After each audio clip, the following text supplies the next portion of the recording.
welcome back to Freight Waves. Now Bill Priestley alongside Anthony Smith. Let's jump into another segment with Noi Mahoney, our Borderlands writer, talking about things that are happening all along that exciting borderlands between the United States and Mexico, and as well as Canada as well. But at the same time, Noi, let's look at what's happened in the last, say, 3 weeks or so, concentrating on the investment that has happened in that region, because China and also, what is it, the new logistics park also coming to that area, and no doubt over the course of the next 363 days, we're going to see billions, if not trillions of dollars going into.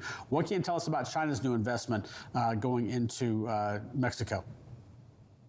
Yes, a China-based automotive manufacturer, Ceylon Tire, is building a $240 million new production facility in Aguascalientes, Mexico. Ceylon Tire this is their first factory outside of Asia, actually, and their first in North America. They are going to produce about 6 million tires a year for passenger vehicles and commercial vehicles. The officials for the company said that this factory is being built in North America for North American customers. So this is a big shift in strategy for that company.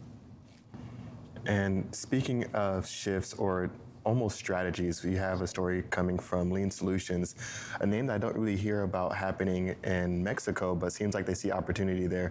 Can you tell us a little bit about what's going on? Yeah, last year, Lean Solutions Group, which is a global staffing agency, opened a Mexico City office, and they tell me that the office now has about 60 employees, but they plan to really ramp up this coming year. That office in Mexico City offers clients, workers in the logistics and distribution space. They do a lot of carrier sales, logistics, back office logistics operations for trucking companies and 3PLs.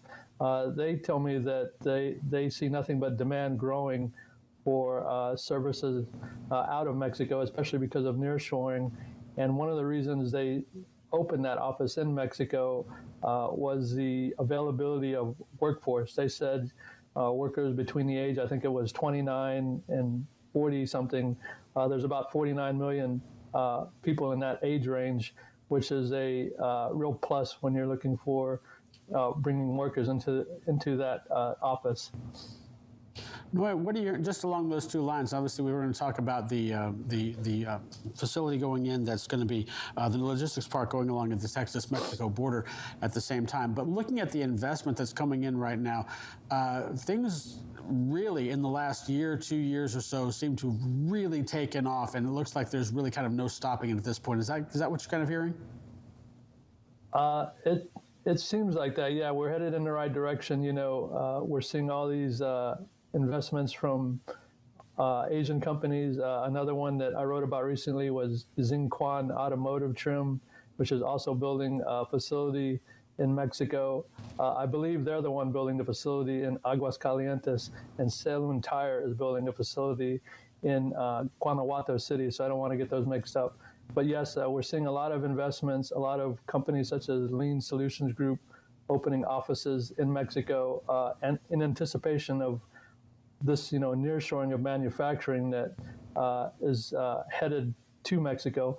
It hasn't quite exploded yet. We're still waiting for some big factories such as the Tesla factory and some others to really come online. But once that domino falls, I think we're going to really see an explosion of manufacturing in Mexico.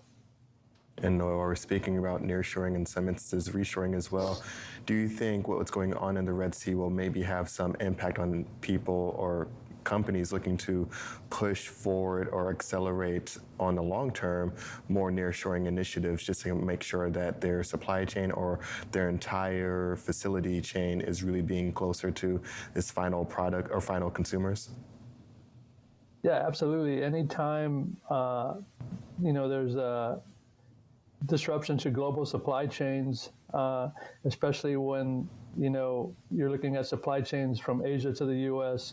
or from companies in the Red Sea to the U.S., and there's a disruption in that supply chain, such as the COVID pandemic showed us. Companies start to look closer to home to sort of secure that logistics operation. Instead of having to cross oceans, they only have to cross the U.S.-Mexico border or borders in South America to the U.S. or Canada to the U.S. So anytime there's a disruption such as what's going on in the Red Sea right now, it causes companies to sort of maybe look at where their supply chain is weak and could be strengthened by moving it to other geographic locations. Of course, crossing the Texas border can also be made more complicated by the Texas governor as well. Right. We have already experienced that last year. Moving back to China, you've had a couple mentions, of course, of China making some investments in Mexico. They seem like they're very, very, very interested in this as well, in terms of, obviously, you mentioning Tesla. When that factory comes online, who knows what could possibly happen down there if that becomes a success story. China's interest in Mexico seems to be more so than anybody else. Yeah, it's a very, interesting situation. When the COVID pandemic happened, obviously that disrupted the U.S.-China supply chain, as well as a lot of the political stuff going on, affected, trade between our two countries. But once we saw this sort of shift begin to happen to nearshoring to Mexico, China, was one of the countries that we are really seeing heavy investment from China-based companies in Mexico and other parts of South America, which is very interesting. And, I've spoken to several people over the past few years that said, China is not going to go away. They're not going to give up their share of the global, marketplace. And this is probably one of the ways that China is trying to keep their share of, the global supply chain, is by shifting a lot of their manufacturing companies or manufacturing centers to Mexico. It's definitely going to be intriguing to see what China's investment does to the Borderlands area. And Noi, can you tell us about this logistics park that's being put up in the Borderlands area as we close out this segment? Yes, it's a very interesting thing. We talk about this a lot, the demand for real estate along the U.S.-Mexico border. And this project is a new logistics operation called Project Grande, and it's going to be located in El Paso, Texas. Right now, the companies behind this operation or behind this project are building 2 Class A spaces that will total about 900,000 square feet. But they anticipate in the next few years that once it's completely built out, that it will total 1.8 million square feet. So it's a very large logistics space. They say half of it's already leased, 50% of it is already pre-leased.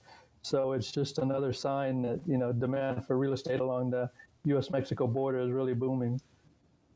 Before we let you go, let me get you one more thing. I'll let you take your pick on which of these stories you want to talk about. But obviously, in terms of we've seen a rise in theft and obviously maybe negative elements as well. But a lot of tequila was apprehended, as well as an interesting heist with jalapeno paste. I'll let you take your pick of which you want to talk about, but both these stories are very interesting. Well, I could talk about both of them very quickly. The jalapeno paste story happened at the border crossing in Otay Mesa, which is Southern California, where customs agents found about $10 million worth of methamphetamine and cocaine hidden in the shipment of jalapeno paste arriving from Mexico. So that was very interesting. I'm not a spicy food eater, so I didn't even know that there was jalapeno paste, but apparently it's a very popular cooking ingredient. And the other story you mentioned, which is a very curious one, this company out of Wilmington, North Carolina, called Daytune Distributors, recently talked about one of their shipments of tequila. It was being shipped from Jalisco, Mexico, to Wilmington, North Carolina, and once it safely got across the border into the U.S., but somewhere between crossing, I'm going to assume it crossed in Texas, so somewhere between Texas and North Carolina, cargo thieves were able to infiltrate the logistics operation and steal that load. It was about 19,000 bottles of tequila worth about $400,000. And what's interesting is that this was Daytune Distributors' first shipment of their new line of this tequila. I believe it's called Hacienda Cacton Tequila. They were going to launch it this month, and it's very curious that the first shipment of their new line of tequila was stolen as it was headed to them in Wilmington, North Carolina. Definitely no shortage of activity going on in the Borderlands area in Noi. Thanks so much for joining us. Also going to be interested to see if there's a tick up in jalapeno paste at Super Bowl parties this year. Thanks for coming on, and we'll check in again with you throughout this week. Thank you so much. All right, we'll take a short break. Come back with more Freight Waves Now after this.